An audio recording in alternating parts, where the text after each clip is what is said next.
ജീവിതം തള്ളി നീക്കുന്ന ഒരു വ്യക്തിയാണ് നീ എങ്കിൽ, ഒരുപക്ഷെ നീ പറയുന്നുണ്ടാകാം, എന്നെ സ്നേഹിക്കാൻ ആരുമില്ല, എൻ്റെ അമ്മ എന്നെ സ്നേഹിക്കുന്നില്ല, എൻ്റെ അപ്പൻ എന്നെ സ്നേഹിക്കുന്നില്ല, എൻ്റെ കുഞ്ഞുങ്ങൾ എന്നെ സ്നേഹിക്കുന്നില്ല, എനിക്ക് ആരുമില്ല, അതുകൊണ്ട് യേശുവേ ഞാൻ എന്തിനാ ഇങ്ങനെ ജീവിക്കുന്നേ, അങ്ങ് മരിച്ചാൽ മതിയായിരുന്നു എന്ന് ചിന്തിക്കുന്നെങ്കിൽ ഞാൻ ഇന്ന് രാവിലെ നിങ്ങളോട് പറയാം, നിങ്ങൾ യേശുവിൻ്റെ കൽപ്പന അനുസരിച്ചാൽ മതി.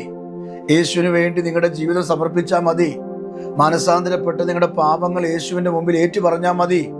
യേശുവിൻ്റെ സ്നേഹത്തിൽ നിങ്ങൾക്ക് വസിക്കാൻ കഴിയും. ഈ ഭൂലോകത്തിൽ നിങ്ങളെ ആര് സ്നേഹിച്ചില്ലെങ്കിലും, ഈ ഭൂലോകത്തിൽ നിങ്ങളെ ആരും മൈൻഡ് ചെയ്യില്ലെങ്കിലും, കണ്ടില്ലെങ്കിലും, നിങ്ങളെ എല്ലാവരും ഉപേക്ഷിച്ചാലും, ഞാൻ പരിശുദ്ധാത്മാവിൻ്റെ നിയോഗത്തോടും കൃപയോടും കൂടെ എൻ്റെ പ്രിയപ്പെട്ടവരോട് ഞാൻ പറയാം, നിന്റെ ജീവിതത്തിൽ പ്രതിസന്ധിക്കകത്ത്, ഒറ്റപ്പെടലിനകത്ത്, കണ്ണുനീരിനകത്ത് കരുത്ത് പകരുന്നത് യേശുവിൻ്റെ സ്നേഹത്തിലാണ് എന്നുള്ള കാര്യം മറക്കരുത്.